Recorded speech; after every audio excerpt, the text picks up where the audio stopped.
All right. Bonjour Arnaud. Salut Franck, Comment ça va? ça va bien et toi? Ça va bien? Je suis vraiment content d'enregistrer ça avec toi aujourd'hui. Nouvelle formule pour ça se passe où est-ce qu'on va faire du contenu qui est focusé sur le produit qui est Missive. Fait que je vais te laisser te présenter brièvement pour les gens qui te connaissent peut-être pas déjà encore. Pas de problème, je suis Arnaud et je suis le Head of Design de Missive depuis bientôt un an. Félicitations d'avoir joint cette unique compagnie de Québec. Belle aventure. Ouais. Écoute, le contexte dans lequel on se parle aujourd'hui, c'est le partenariat qu'on a produit avec Missive. Pour l'année au complet, Missive est un produit certifié, ça se passe. Si les gens veulent plus de détails sur ce partenariat-là, puis voir même le rabais qu'on donne aux gens qui signent up pour Missive, ils peuvent aller voir sur saspace.com/partenaire avec un S/Missive.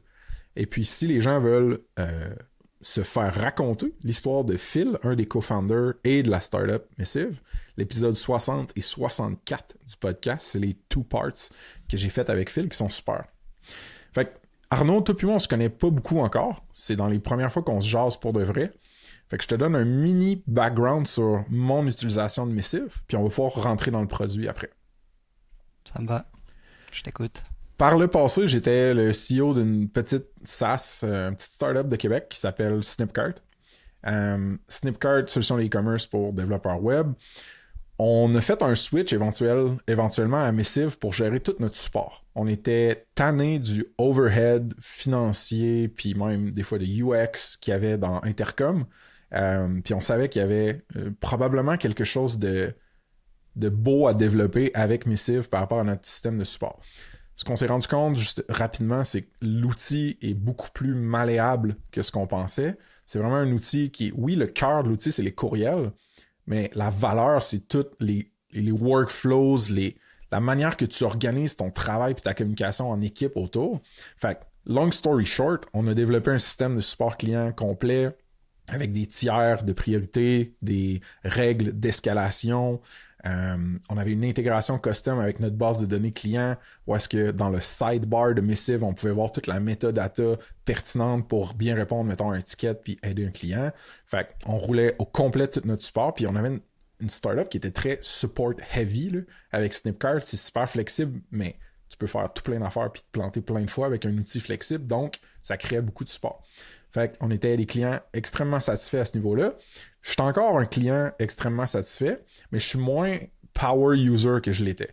C'est-à-dire qu'il y a moins de membres tout court dans mon organisation. Dans ma compagnie, c'est les joueurs, mettons, temps plein, puis core, c'est principalement Joël et moi. Donc, on utilise Missive chaque jour, principalement pour de la collaboration. C'est-à-dire, par exemple, prendre une décision d'équipe autour d'un courriel.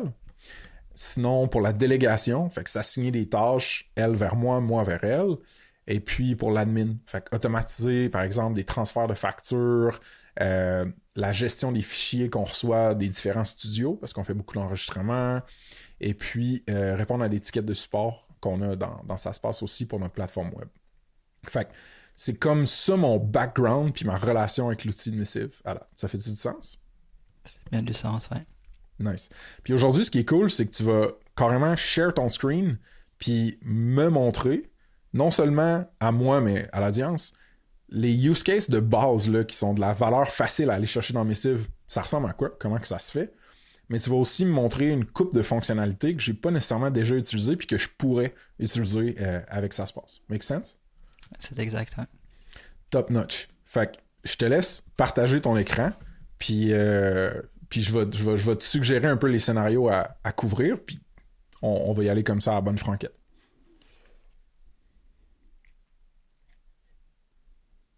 Nice. Ah, puis juste avant que tu commences, Arnaud, juste merci à ton équipe parce que vous avez littéralement créé du dummy data, des faux comptes qui simulent un peu l'environnement de Ça se passe avec mon profil, celui de GL, tout ça. Parce qu'on s'est rendu compte un peu que justement, c'était peut-être pas le best de screen share mon vrai inbox avec toutes les niaiseries que je dis là-dedans. C'est vrai, on a essayé puis ça marchait pas vraiment. Et c'est aussi bien pour nous de faire un compte démo puis je pense que ça va parler à des gens qui sont pas familiers avec Missive, donc c'est Cool. un bel exercice. Qu'est-ce qu'on regarde? Qu'est-ce qu'on regarde? Donc ici, on regarde de Missive. Je pense que tu l'as dit avant. Missive, c'est ce qu'on appelle un client email multijoueur. Donc c'est vraiment pour les compagnies qui, en partie, vivent dans leurs emails. Et le concept finalement de forward ou de screenshot des emails, il est inexistant parce qu'il y a une partie collaboration dans les emails directement, dans Missive. Yes.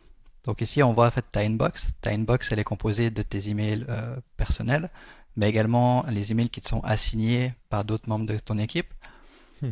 ou des conversations ont été mentioned.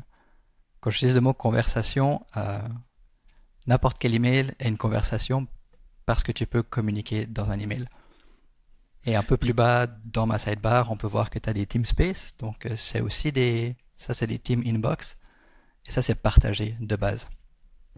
OK. Ça, est-ce que c'est un team inbox? Est-ce que c'est nécessairement associé à un adresse courriel plus générique du genre info@ ou... C'est pas obligatoire en fait. Tu peux OK. effectivement avoir un support à ça se passe qui va automatiquement dans ta team support ou un contact Super. qui va dans ta générale. Mais tu peux aussi créer des règles et puis on va les voir plus tard. Fait que la nomenclature à laquelle je devrais me adhérer quand je parle de missive, puis je parle de, mettons, un thread avec plusieurs courriels, mais aussi plusieurs conversations privées qu'il y a entre ces courriels-là, ça, c'est une conversation, right? Exactement. Oui. OK, c'est bon. Juste être sûr que je comprends bien puis que tout le monde comprend aussi. Non, c'est juste. Donc, entrons dans le nerf de la guerre. On va prendre cet email-là qui était non lu. Un email de fil, question de promo code. Directement, on voit que Joël ici t'a tagué. Franck, c'est quoi le code promo pour la protéine? Euh, je- on va dire, je n'ai pas la moindre idée. Je vais texter Gianni. Comme là, toi, t'es logged in as François, là. OK, Et c'est bon, c'est bon, c'est bon. ah ouais, je fais login comme François. Donc, c'est ça comme ça. Pour le moment, on va le snooze à demain. Euh, on va dire à OK. l'interne à Missive, on a beaucoup l'approche du inbox 0. C'est pas du tout obligatoire dans Missive, mais on aime bien se dire que ce qui est dans ma inbox, c'est ce que je dois gérer plus ou moins aujourd'hui. OK, nice. Prenons Puis un est-ce autre que email. tu... Ah, vas-y. Excuse-moi de t'interrompre, Arnaud. Est-ce que toi, tu gères tes tasks comme ça? Excuse-moi, tu gères tes conversations dans Missive à la inbox zero, genre? Oui, quand même beaucoup. Ouais. OK, nice. Ça Surtout parce que m'impressionne quand même. maintenant, on a une vue en fait de tâches qui te permet de vraiment combiner ta vue de inbox et ta vue de tâche. On va regarder ça ensemble. OK. Puis là, qu'est-ce qu'on regarde? Ici, j'ai un autre email qui parle que un des épisodes de Ça se passe a été feature pour une app de podcast. Je vois qu'il y a quoi? Il y a une date, le 17 de janvier. Ici, je peux faire différentes choses. Je vais créer une tâche. Donc, je vais simplement dire post Facebook, par exemple. Et ici, je vais l'assigner à Joël. Mhm. Et cet email, en général, je vais juste le dire qu'il n'est pas être assigné à Joël. Comme ça, je vois que c'est plus vraiment pour moi. C'est une partie que Joël va s'occuper. Donc là, on parlait plus de la partie de délégation. Ouais. Donc tu vois qu'on voit clairement dans l'interface que c'est maintenant assigné à Joël. Puis là, elle, Et elle tu va vois voir... ici, en fait, qu'il est dans sa inbox à elle, tu vois. Hmm. Comme tu l'as assigné à elle, il a été déplacé vers sa inbox. Puis il y a une petite feature qui est intéressante, qui je pense que ça vaut la peine de montrer, mais le petit point bleu que tu vois sur le visage, quand tu hover dessus, ça dit Joel has this conversation in their inbox. They haven't seen all messages yet. Puis ça, c'est vraiment cool parce que t'as l'espèce d'information en temps réel de est-ce que cette personne a été rendue à adresser cette conversation ou les tâches qu'il y a dans cette conversation-là ou elle l'a juste pas vu encore, tu sais. Puis fait que je trouve que ça limite le genre de relancer du monde trop pour rien. Ça laisse les gens comme... C'est utile pour moi, ça, mettons. Ouais, en fait, c'est un des key features de Missive. On a découvert ça assez récemment. Mais quand tu as des grosses équipes, tu veux avoir une idée, en fait, qui n'a vu, qui n'a pas vu. Ça évite aussi les conversations en silo, de DM quelqu'un, lui dire ah, est-ce que tu as vu ça, est-ce que tu as répondu à ça, au genre de choses. Donc c'est souvent des silos qui se créent quand tu as des plus grosses équipes, et puis c'est un des features qui répond à ça. Nice. Puis là, Joël, elle, dans sa view de son missive, elle va voir dans son inbox qu'il y a maintenant une conversation et une tâche qui ont été assignées. Exactement, qui sont du unread pour elle. Donc il y aura le petit 1 bleu. Comme toi, on voit que tu as des unread dans ta team marketing et ta team support. Super. Super. Fait que là, on a couvert, basically, Joël a besoin de mon aide, elle me tag en dessous d'un email, on peut échanger là-dessus. Avant qu'on move on dans la démo, j'aimerais ça qu'on explore un peu une fonctionnalité que j'utilise de temps en temps puis que j'aime quand même pas mal, c'est le code drafting. Fait que tu veux-tu me montrer ça un peu, ça ressemble à quoi? Ouais, il n'y a pas de problème. Maintenant qu'on a pris ça, qu'on s'est assigné cet email qui était dans l'équipe marketing à toi, qui était un email de partnership, ici, ce que je vais faire, ben, je vais répondre à cet email. Je vais mettre une réponse que j'ai prédéfinie par rapport au partnership. Ouais. Et maintenant, je peux simplement venir dire aussi, Joël, review mon draft là. Ouais. Puis nous, ça a été super utile, dude, parce que moi, je délègue de plus en plus de responsabilités à Joël. Puis plus elle mature dans l'organisation, plus j'y délègue des tâches ou des conversations critiques. Fait que des fois, avant de prendre le pace puis le rythme des nouvelles tâches, c'est comme, hey, fais un draft, là, puis tag-moi dans mes civs, puis je vais aller compléter ton draft, tu vas voir ce que moi je changerais, tu sais, en même temps que je le fais en temps réel. Fait que c'est cool pour ça. Ouais. Et en fait, la réalité, c'est qu'elle peut aussi après envoyer l'email avec ton propre compte. Donc, Oui, ça offre ce genre de possibilités c'est que tu vrai. n'as pas besoin de toi revenir une fois que l'email a été corrigé par Joël, puis de l'envoyer. Elle pourra l'envoyer en ton nom. Quand les settings dans une organisation sont sont bien déterminés, le from address devient comme malléable. C'est-à-dire que Joël peut envoyer un courriel de la part de François, François peut envoyer un courriel de la part de Joël. C'est ça? C'est exact, ouais. Super. Super. Fait que là, on a fait le code drafting qui est important pour moi. L'assignation de tâches, on l'a fait aussi. Tu nous as montré ça. On l'a fait en partie, ouais. On l'a pas encore partie. fait entièrement, mais on l'a fait en partie, effectivement. Tu veux-tu qu'on bouge aux canned responses? On peut faire ça, ouais. Ça me va. Tu peux explique c'est quoi avant, dans le fond. Bien sûr, ouais. C'est en quelque sorte, c'est ce que d'autres personnes vont appeler des templates. Les canned response, c'est finalement des réponses que tu as préécrites, que tu peux envoyer avec des keybinds ou des shortcodes finalement. Donc dans Missive, tu peux, dans notre cas, on en a créé plusieurs, mais on t'en a créé 3 ici. Une qui est pour tous tes emails, c'est de demande de partenariat. Donc on a un email, un can response ou un template ici. On en a créé un autre, c'est à propos de juste une compagnie qui te contacte pour être dans votre annuaire des SaaS sur votre site. Nice. Et puis, tu peux en créer le nombre que tu veux, il n'y a pas de limite. Tu peux en créer autant des personnels que partager avec ton organisation. Exact. Et puis, de la manière que tu les utilises, c'est que tu réponds à un email, tu auras ton icône avec... tu peux insérer une réponse depuis là. Donc, disons que c'est un SaaS, tu l'insères. Ça vient prendre, dans ce cas-là, le nom du destinataire, et puis ça te génère ton email avec ta can response. C'est vraiment top, puis on dirait que je viens d'apprendre, tu sais, comme je te dis, je suis pas un power user, fait que j'apprends en même temps, mais je savais même pas que je pouvais utiliser les variables dynamiques comme ça, là. Tu sais, moi, j'utilise beaucoup les can responses pour préparer mes invités avant qu'ils arrivent au studio, par exemple. Fait que j'envoie, hey, le studio, il est là, c'est à telle heure, je vais être 5 minutes en retard, t'es pas obligé d'arriver à l'heure. Fait que je dis un couple d'affaires, mais je vais toujours écrire à la mitaine le nom de l'invité. Puis là, je me rends compte, dans le fond, que je pourrais juste utiliser une variable comme ça, puis me sauver une couple de keystrokes. Puis c'est ça qui est malade aussi, c'est que pour les power users, là, ça vaut la peine de comme apprendre une coupe de shortcuts, là, de raccourcis clavier dans Missive. Si tu veux accélérer ton workflow, c'est fou ce que ça peut faire. Puis je sais que vous avez le commande K aussi, qui est comme une espèce de command line qui te permet genre d'aller chercher des options rapidement, de copier le lien d'une conversation. Ça, c'est quelque chose que je fais souvent aussi. Moi, souvent, il y a plein de contextes et d'informations importantes qui vivent dans une grosse conversation missive. Ben, je vais copier le lien. Puis je sais pas si tu peux le montrer, ça, à l'écran vite fait. Là. Oui. Exact. Ici, fait que chaque conversation est assignée un lien unique. Puis moi, je vais les mettre dans mon Notion, à d'autres endroits où je gère mes projets pour Souvent, man, je vais les mettre dans mon calendar. Moi, je gère beaucoup de mes tâches encore, ou même des rencontres dans Google Calendar. Dans la description de ces événements-là, dans Google Cal, je vais juste aller mettre les liens de missive.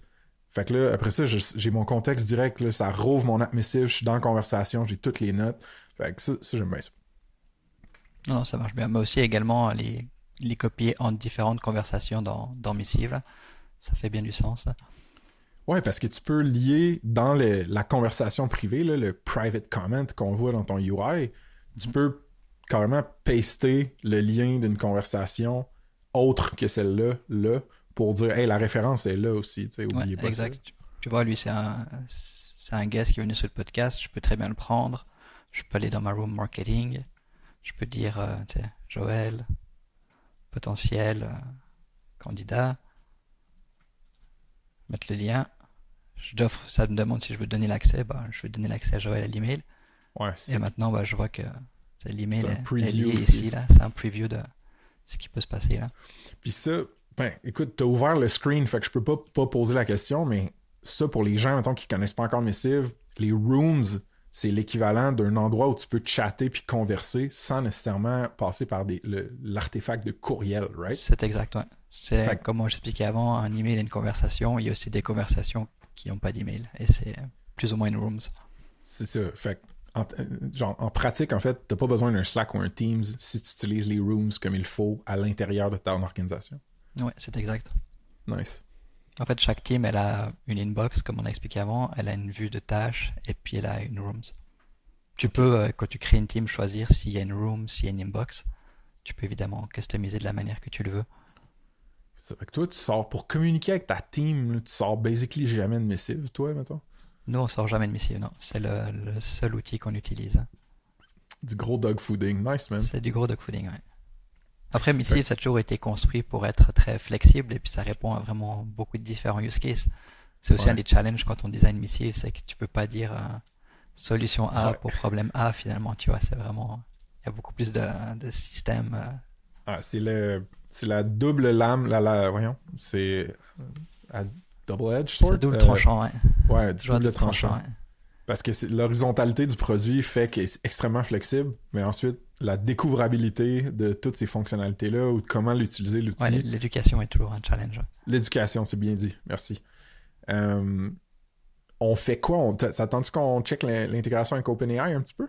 Ouais, je peux aussi te montrer. On en a parlé un petit peu avant, mais avec comment tu gères la partie triage dans les différentes teams, je pense que c'est intéressant de le montrer. Ben oui, vas-y, man. On a ce qu'on appelle des rules en fait dans Missive et j'en ai créé quelques-unes ici pour le futur de SaaSpace. J'en ai écrit 3. Une première qui est pour que j'ai appelé Auto-Label in Move to Teams et en fait c'est si le sujet est à partnership, sponsor ou partenariat, la première action que ça va faire c'est que ça va ajouter un label qui est partnership puis ça va automatiquement bouger cet email dans l'inbox de marketing. Nice. Et c'est ça qui fait que quand on a vu avant qu'on était dans la boîte de marketing, c'était tous les emails qui peuvent être parfois envoyés à toi directement ou à Joël directement ou sur un support. Ça va te permettre de tous les regrouper au même endroit. Mais c'est quoi le trigger dans le trigger? L'action, je la comprends. C'est-à-dire bouge cette conversation-là à la team space marketing, mais le trigger, c'est quoi? J'ai marqué que c'était à différents sujets, mais tu pourrais tout à fait mettre autre chose. Ok, c'est bon. Là, j'ai mis que le sujet contenait un de ces mots. Okay, mais nice. On a en fait on va le release aujourd'hui le AI rule qui va permettre en fait de dire maintenant tu peux venir dire qu'il y a un prompt ici. Donc je peux dire que si le prompt, je peux dire si tu lis cet email et tu comprends que c'est une question de partnership, tu peux le mettre ailleurs. Donc ça va rendre vraiment les rules beaucoup plus loin grâce à cette intégration et ce feature qui est vraiment axé AI. Fait que là, ça implique que votre app a une intégration native avec OpenAI. Avec OpenAI, oui. Puis les utilisateurs qui ont leur propre compte OpenAI, par exemple, peuvent utiliser l'intégration OpenAI dans Missive, c'est ça? C'est exact, oui. Il faut que tu intègres l'intégration avec ton compte OpenAI. Cool. Puis, ben, parlant d'open... Y a-tu d'autres choses à checker pour les rules? Ouais, bah, tu vois, une rule qui est assez connue finalement, c'est sur le SLA. C'est simplement dire que s'il y a un email qui est assigné, mais qui reste, personne n'y a Ouais. répondu après un jour, on fait ce qu'on appelle un SLA breach, et puis ça te fait juste un reminder dans la conversation que tu n'as pas répondu à cet email. Donc c'est un peu un principe de nudge finalement. Wow, ok. Ouais, je pense que c'est ça je pense qu'on l'utilisait ça chez Snip à l'époque. Puis ça va apparaître dans la conversation en chat privé Exactement. sous le Dans la courriel. conversation, tu vas avoir un nouveau message qui va dire que le SLA il était breach, quoi. Ok, nice. Donc quand tu combines les rules avec les labels et les teamspace, tu peux quand même faire une grosse partie du triage et automatiser beaucoup tous Ben les oui. emails entrants que tu reçois parce que certains de nos clients reçoivent des centaines d'emails par jour et puis c'est assez difficile finalement de manager tout ça à la main. Donc, Ouais, exact. Je pense que bien géré, plus tu as du volume de courriel dans ton organisation, plus t'exploites, tu extrais de la valeur de missive. mhm. Nice, man. Et puis comme on parlait un petit peu avant, juste peut-être revenir légèrement sur la partie des tâches. Donc Ben en oui. fait, les tâches, c'est toutes les choses qui sont assignées à toi. Hmm. Ils sont pas obligés d'être dans ta inbox finalement, ça te permet aussi de garder ta inbox clean, mais les tâches finalement, un email qui m'est assigné est considéré comme une tâche. Donc tu vois là, je peux voir que c'est un email Ok. qui est assigné à moi. Je peux faire plein de différents groupings et sorting dans mes tâches. Là, c'est tout ce que moi j'ai, mais je pourrais très bien les sortir, pas par status, mais par due date. Ça me donne une idée de, ok, voici ce que j'ai à faire Oh, aujourd'hui ou nice. cette semaine ou ce genre de choses. Et ça permet en Ok. fait, ça résout un problème qu'on avait souvent qui était un email est parti d'une boîte qui était dans une boîte publique, je le vois plus, comment je fais pour le voir? Et en fait, la réponse à ça, c'est que quand tu viens voir ces vues-là, ça te permet de savoir en fait, à travers la vue des tâches, ça te permet de savoir qui travaille sur quoi ou qu'est-ce qui est in progress par exemple. Ok, fait que là, ça, c'est vraiment une des parties avec lesquelles je suis le moins familier. J'ai pas encore migré, mettons, mes tasks dans Mhm. Missive, mais ce que j'en comprends, c'est que t'as basically le feature set dont tu as besoin pour faire du project management assez simple. Là, tu sais, je veux dire, clairement que c'est pas un Asana, là, cette view-là, mais genre, si tu veux juste faire suivre le statut des tasks en fonction des due dates, qui s'est assigné, c'est sous quelle catégorie de la compagnie, tout est là. Exactement. Ouais, Ok. notre but c'était pas de devenir une nouvelle app de To-Do, c'était vraiment approcher la problématique qui était les gens approchent leur inbox comme leur to-do, c'est comme ce qui est dans ma inbox, c'est ce que je dois faire aujourd'hui ou les jours à venir. Ouais. Mais je veux aussi voir qu'est-ce que les autres ont dans leur inbox, qui travaillent sur quoi. C'est ça qui nous a amené à cette approche de genre, quand je m'assigne un email, je m'assigne une tâche en quelque sorte. Donc c'est ça qui Absolument. nous a fait venir un petit peu dans cette nouvelle dynamique. Puis, est-ce que tu peux lier du contexte? Mettons, tu sais, je sais que toi, t'es un designer de produits. Tu dois avoir des liens ou des choses qui vivent dans Figma ou je sais pas, là, dans... Je sais Mhm. pas si vous utilisez un Jira ou un Linear ou des cossins comme ça, mais tu peux-tu lier du contexte un peu dans ces tâches-là? Ouais, bien sûr, en fait, quand tu cliques sur une tâche, tu peux maintenant ajouter une description. Ok, Donc, une nice. description peut être des liens ou ce que tu as envie. C'est un élément de rich text là-dedans. Puis on dirait que j'ai... En tout cas, j'ai comme le goût de poser plein de questions. Je veux pas qu'on aille overtime trop, mais le calendar view, toi, tu l'utilises un peu? On l'utilise typiquement pour les tâches. Ouais. Ça l'a ajouté en fait une nouvelle vie, c'est que quand je vais voir mes tâches, je vois que j'ai ça aujourd'hui, j'en ai un pour vendredi. Je peux aussi les voir finalement dans mon calendrier. Si je mets par Ok. semaine, je vais voir que il y a aussi mes tâches qui ressortent là. Moi, j'utilise pour tous mes meetings aussi, toutes mes rencontres, quoi. Mais Fait qu'il est ça offre une lié... vue différente pour, encore une fois, c'est de la flexibilité pour permettre aux gens de garder leur processus de travail et pas imposer un nouveau processus. Intéressant. Intéressant. Je pense Alright. qu'on voulait parler de la partie OpenAI un petit peu, hein. Oui, absolument. C'était mon prochain Je pense point, que moi. c'était le dernier point un peu produit qui était intéressant. Euh, pour cette démo, je peux aller peut-être dans support, on va regarder qu'est-ce que j'ai. Ok, bah là j'ai pareil, différents emails. Je vois que j'ai un email ici qui est De quelqu'un Séraphin. qui demande, c'est, bah voilà, est-ce que tu fais un prix pour un événement qui veulent plus que 10 billets? OpenAI, quand on a l'intégration, on a ces différentes options ici. Si je mets le Ok. petit plus, ça va répondre positivement. Si je mets le non, bah, ça va répondre négativement. Mais dans ce cas-là, disons qu'on veut répondre positivement, ça me fait un draft en disant bah, Oh, nice. oui, j'ai l'opportunité de t'offrir voilà, une promotion si tu prends plus que 10 billets. Donc, ça, c'est juste un exemple. Mais on t'offre aussi la promotion, pardon. Mais on t'offre aussi l'option de traduire un email. Je vois ici qu'il y a un email dans une autre langue. Je peux le voir, je sais pas, en danois. Et ici, OpenAI va directement C'est que c'est sick. m'offrir ce message en danois. Mais toi, Cookie. mettons, on dirait qu'il y a quelque chose qui me bug, c'est les emojis, les genres de reaction emojis Mhm. qui trigger, dans le fond, une action de OpenAI. Ça, c'est-tu toi qui détermine lesquels vont toujours être là ou c'est comme lui qui t'en suggère l'intégration? Nous, on en a quelques-uns de base. On a le translate, on a le summarize, on a le répondre de manière positive, répondre de manière négative. Mais toi, tu peux créer tes propres prompts et puis les avoir tout le temps visibles ici aussi. Ok, nice. Puis tu peux choisir le modèle que tu utilises aussi, ok. Exactement, ouais. Très cool, man. C'est lequel que tu utilises le plus comme genre de prompt automatique? Pour Missive, bah, avec le modèle de 4O d'OpenAI, mais moi, c'est souvent Non, la partie pour les tâches maintenant. Avec les AI rules, on a créé une rule en fait qui va analyser le contenu de l'email, puis si c'est une liste d'actions à faire, ça va me générer des tâches automatiquement. ok, wow. Donc la manière que ici, avant on avait créé une tâche pour Joël dans l'email, je sais pas si tu te souviens, mais c'était Oui.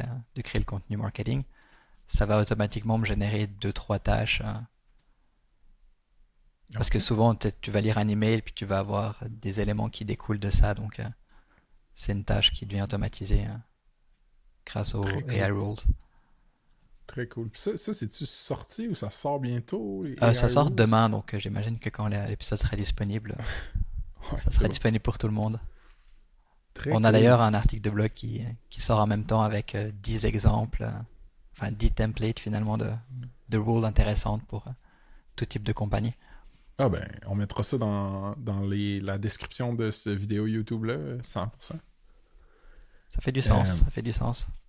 ben écoute, c'est malade, man. Je vois qu'on est pas mal presque on time. Ouais, je pense que je Euh, peux arrêter de partager mon écran. ouais, certainement.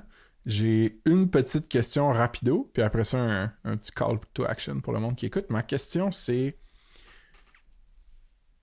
comment ça s'est passé grossièrement, là, tu sais, rapidement, le release des tâches plus sophistiquées, plus développées dans votre plateforme? Ouais, c'était quand même un assez gros projet, puis c'est un des premiers projets sur quoi j'ai travaillé à Missive. Euh, C'était quand même on va dire une ambition des trois cofondateurs d'avoir cette approche en se disant beaucoup de nos utilisateurs ont leur inbox ou leur inbox c'est leur to-do list. Faut qu'on trouve c'est un concept qui Ouais. merge un peu les deux. Donc quand je suis arrivé, j'ai quand même fait beaucoup d'entrevues avec peut-être une dizaine, une quinzaine d'entreprises pour comprendre comment ils OK. utilisaient Missive, quelles étaient les autres solutions qu'ils avaient sur le côté. À ce moment-là, j'avais aucun design. C'était vraiment venir avec un fresh eyes puis comprendre vous qui utilisez Missive, comment vous utilisez, qu'est-ce que vous avez à côté, est-ce que vous avez Trello, est-ce que vous avez Asana. C'était pas notre but de remplacer ni Trello ni Asana, mais c'était comprendre qu'est-ce qui Ouais. pouvait rester dans Missive puis qu'est-ce qui avait vraiment besoin de sortir de Missive. Et puis j'ai quand même fait plusieurs prototypes les premiers mois. J'ai eu les mêmes entrevues avec ces mêmes utilisateurs pour leur montrer différents prototypes, comprendre qu'est-ce qui marchait, qu'est-ce qui marchait pas. Hmm. Et on a fait en janvier cette année une première phase de bêta testing. On a OK. amené 25 ou entre 25 et 30 compagnies à tester donc la nouvelle version de Missive qui comprenait les tâches. Nice. On a fait ça pendant, je dirais, 3 semaines, un mois à peu près, OK. ce bêta test. Et après, on a informé tous nos utilisateurs que dans une semaine, une nouvelle version de Missive s'en venait. Et Mhm. c'est là qu'on a eu le release des tâches pour tout le monde. Fait que vous avez fait ça en bonne et due forme, là, comme ça paraît qu'il y a du monde de produits qui On a sont... essayé, mais en fait, la réalité, c'est aussi que c'est un des plus gros changements qu'il y a à Missive au niveau du produit, même en termes de UX, je pense pour les 3 ou 4 dernières années. Puis les utilisateurs de Missive sont quand même tellement variés. Il y a autant des gens qui sont des fans et tous les employés de l'équipe sont fans et tout le monde connaît tous les features. Mais tu as aussi des compagnies qui sont plus des compagnies de support où c'est un manager qui va dire on va prendre la solution Missive, deal with it. Puis tous les employés sont comme forcés à utiliser Missive. C'est des voix qu'on n'entend pas souvent de notre côté. Et puis pour eux, ça fait peut-être 2-3 ans qu'ils utilisent Missive tous les jours, du matin au soir. Puis ils se retrouvent avec une nouvelle version qui change quelque peu leur workflow. Donc il y a une partie, il faut quand même prévenir le monde. Et puis il y a une partie d'éducation comme toujours. Ouais. Puis là, dirais-tu que vous êtes encore dans cette partie d'éducation-là ou comme il y a eu une bonne adoption selon toi ou... Non, on est encore dans cette partie d'éducation, je pense, ouais, parce que les utilisateurs de Missive sont tellement variés que c'est très dur d'avoir une solution qui répond à tout le monde là. Ouais. Ah, c'est le beau défi de produit, man, vraiment. Mm-hmm. Écoute, Arnaud, je veux te dire merci pour ton temps. C'est le fun de parler de Missive avec d'autres gens que Phil et Janie, qui sont souvent mes points de contact. T'as vraiment une énergie smooth puis posée, alors que les autres, ils ont un autre type d'énergie. c'est nice, man. Je voudrais juste rappeler au monde que si les gens vont sur saspace.com/partenaire avec un S, qui cliquent sur le profil de Missive, ils peuvent s'abonner directement via le lien qu'on a là. Puis on a aussi une promo là, qu'on a organisée avec vous autres qui est cool. Où est-ce que Missive va vous donner 25% de rabais sur le forfait mensuel pendant 6 mois, juste parce que tu connais ça se passe. Fait une fois que tu as sign up, là, tout ce que tu as à faire, c'est d'écrire un petit courriel à support@missivap.com. Juste écrire ça se passe ou je connais ça se passe ou whatever, mentionne ça se passe. Puis la team dans le back-end va pouvoir vous appliquer ce rabais-là directement. Merci mon gars, merci pour ton temps. Un plaisir, Frank. J'ai hâte de te croiser en vrai, ouais. Bye bye! Ça roule, on se voit bientôt.